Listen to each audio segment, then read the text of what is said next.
Hello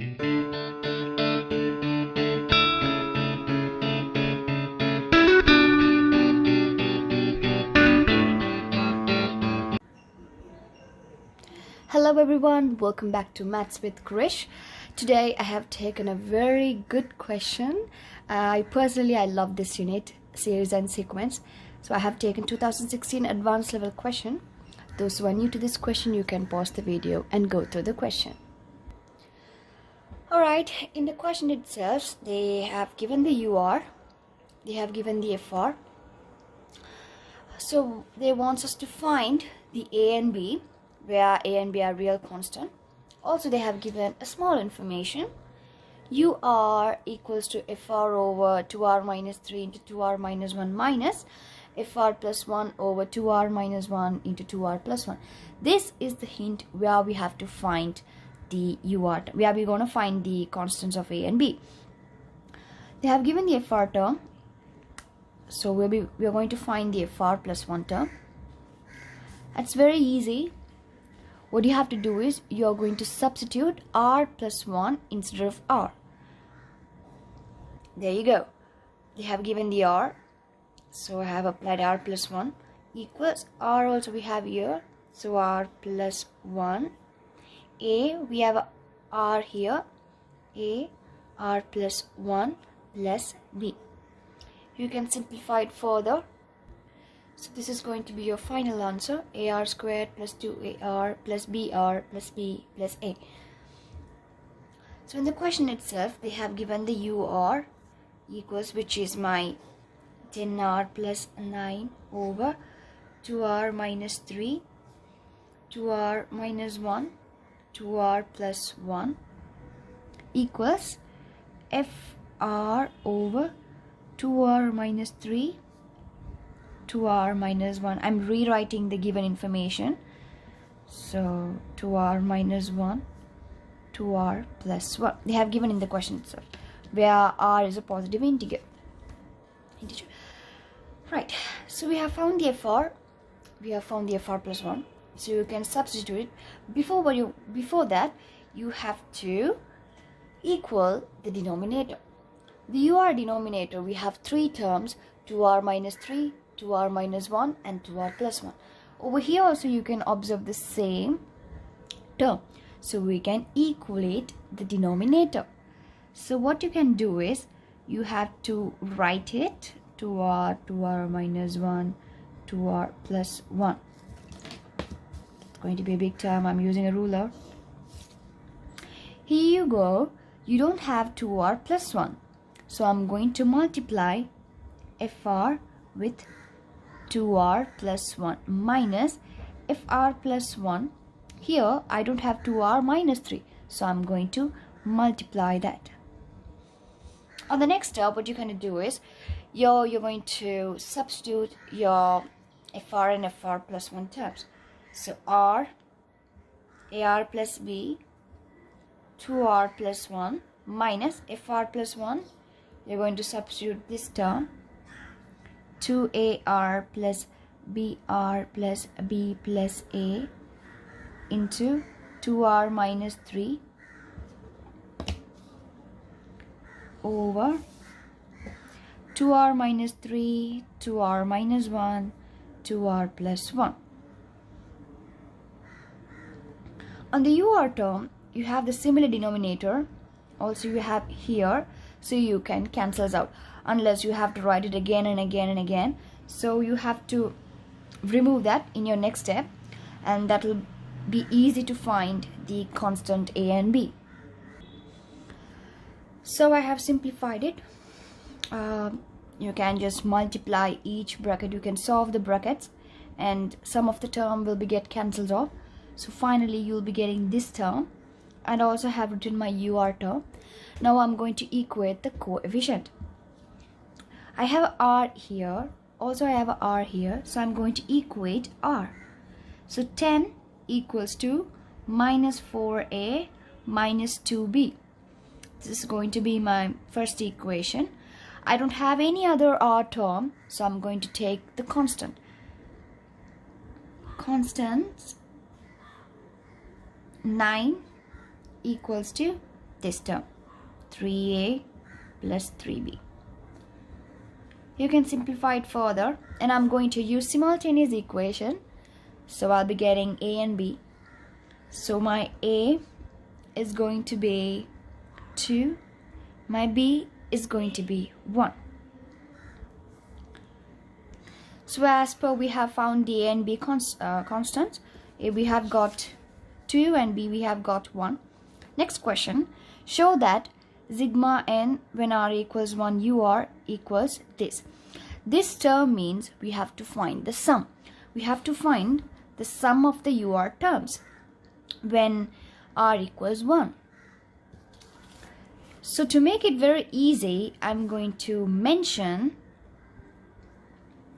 f of r 2r minus 3, 2r minus 1 going to be my gr, also where f r plus 1 or 2r minus 1, 2r plus 1 is going to be my gr plus 1. Why I did this? Because I can't write it again and again.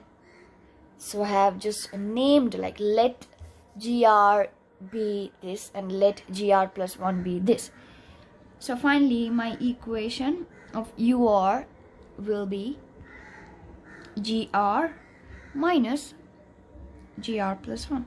Easy, without writing fr over 2r minus 3, 2r minus 1 minus f of r plus 1. That's very it consumes lots of time when you're doing in your exam. So let, like this, where gr is this, where gr plus 1 is this. So you have to mention in your examination paper. Alright, so now what I'm going to do is I'm going to write when r equals 1. Alright, when r equals 1, u1 equals to g1 minus when r equals 1, 1 plus 1, 2. So g2. Next, when r equals 2, u2 equals, substitute the value instead of r, so g2 minus 2 plus 1, 3. So you can stop right here because we have observed the same term, so you can stop it. You don't have to write when r equals 3, when r equals 4. So you have found the similar terms, then you have to stop it. Right, you have to put some dots where there's something happens. When r equals n minus 1, un minus 1 equals gn minus 1 minus gn minus 1 plus 1 minus 1 and plus 1 gets cancels out. So you'll be getting gn un equals to gn minus gn plus 1. Alright, so there is a small trick over here. It's not trick, but you have to consider it. Within these two steps, you have found a similar term, g2 and g2. So when you write the bottom part, only you have to consider n minus 1. For an example, if you have r equals 3, when 3 steps comes only, you'll be getting the same equal term. Then you have to mention r equals to n minus 2, n minus 1, then n. So that is a very good point you have to keep on your head. Now you have to add. So you're going to add all term. So you can write like this. I'm going to add all term. So my sigma when r equals 1 and ur will be going to g2 can be cancelled out, g3 also, obviously there is going to be a g3 term here, so that can be cancelled out, gn can be cancelled out, gn minus 1 also there is going to be a gn minus 1 term, so that term is also going to get cancelled out. So the remaining part is g1 minus, of course you have a minus here, minus gn plus 1. There you go. This is going to be your sigma ur. So simple. Now what you have to do is g1. So we have already mentioned our gr is f of r over 2r minus 3, 2r minus 1. Fr they have given itself r into ar plus b. We have found the constant a plus b, so our f of r is going to be r, a is 2, so 2r plus 1 over 2r. I have substituted my a and b values in the following fr. So you're going to substitute this term here. Also, I'm going to do the similar thing for my gr plus 1. Alright, I have found my gr plus 1. This is my gr plus 1. This is my gr. So now what you're going to do is g1. So instead of r, you're going to substitute 1. So when you substitute 1 here, you'll be getting 1 into 2 into 1, 2, so that is 3 over, when you substitute r here, when you substitute 1 instead of r, 2 minus 3, that is going to be your minus 1. When you substitute 1, 2 into 1, 2, 2 minus 1, that is 1. So 1. Right, now we have found our g1. Gn plus 1. Easy. When you have gn plus 1 terms or gn plus 2 terms, what you have to do is here you can see you have a r here. So instead of r, you have to put n. So now you'll be easily getting n. In the final answer, you have to substitute n instead of r. N plus 1, 2n plus 3 over 2n minus 1 and 2n plus 1.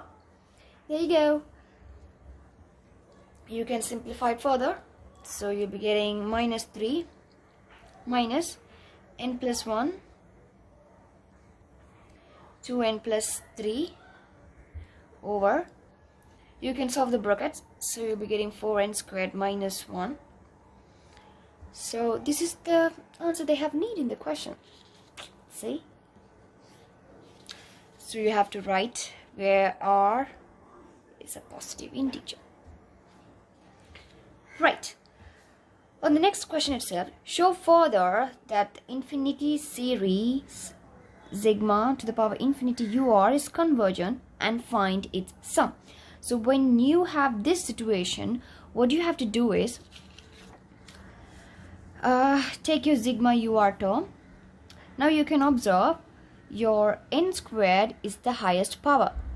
Above all, your n squared is the highest power. So in this particular term, you have to divide everything by n squared. So you'll be getting, and the next step you have to write like limit when n tends to infinity, sigma r equals 1, n ur will giving you a limit when n tends to infinity, minus 3 minus n over n squared plus 1 over n squared, 2n over n squared plus 3 over n squared, over 4n squared over n squared minus 1 over n squared. So you can observe what I have did. I have taken the highest power among this term, so that is your n squared. So you have to divide each term by n squared to get the final answer. So the next step itself, limit n tends to infinity, you'll be getting minus 3 minus 1 plus 1 over n squared, 2, this and this can be cancelled out, so 2 plus 3 over n squared over 4 minus 1 over n squared. I see I have another n term here, right? So this is going to be my final. When n tends to infinity, this, when something over infinity is always a 0. Right, so now my final answer is going to be, I take this part, minus 3 minus half. When you solve this part, you'll be getting a half, of course. So my final answer is going to be minus 7 over 2. So I'll write it out here. I don't have enough space, but I'll write. Okay, I'll just mention like this. Okay. So hence sigma infinity r equals 1 ur is convergent. Have got a value. I didn't get 0. Sorry, I didn't get I also got a value minus 7 over 2. So yes, I have got a sum, and that is a convergent, and the sum is this, equals minus 7 over 2. So this is the you have to get the sum very correctly, otherwise you'll lose a point. Also, you can find the sum in another way without doing such a long step. What you can do is you can solve the bracket in this step. So I'll do that as well. So my sigma n when r equals tends to 1 ur is minus 3 minus n plus 1 2n plus 3 over 4n squared minus 1. So you can simplify it, the above term. So you'll be getting 2n squared, 3n plus 2n, that's 5n plus 3 over 4n squared minus 1. So to get the sum and to check whether it's convergent or not convergent, so limit when n tends to infinity, sigma n when r equals 1, ur, that's a ur term, limit n tends to infinity, minus 3 minus, so the higher power easily you can observe that is an n square, right? So the higher power is an n square. So you can divide everything by n squared, 5n over n squared plus 3 over n squared over 4n squared over n squared minus 1 over n squared, right? So now you can observe n squared can be cancelled out. Here n squared and 1n. So I'll write it further. So limit n tends to infinity. So you're getting minus 3 minus 2 plus 5, and then n squared can be cancelled out now. So 5 over n plus 3 over n squared over 4 n squared, and n squared can be cancelled out, minus 1 over n squared, right? So when n tends to infinity, this all term can be cancelled out, and I'll be getting only 2 over 4. So limit n tends to infinity, minus 3 minus 2 over 4, which I can simplify it further, so that I won't be needing this. I have already done the part here. When tends to infinity, I have substituted infinity where I have n, so those every term can be cancelled out. So I can simplify it further, minus 1 over 2, that is minus 7 over 2, and hence sigma ur when r equals 1 and infinity is convergent, and the sum is minus 7 over 2. Alright guys, that's up for today's lesson. Hope you guys learned something. This is a quite good question, isn't it? Anyway, on my next video I'll take a good question and a very complete and a very unique steps, and I'll find you soon. Thanks for watching guys. Please don't forget to subscribe my new channel, Maths with Krish, and also follow and share it to your friends, those who need some clarity on doing past papers and all. You can also share it, and also you can teach your friends. So that's up guys. Thank you. Bye. Have a good day.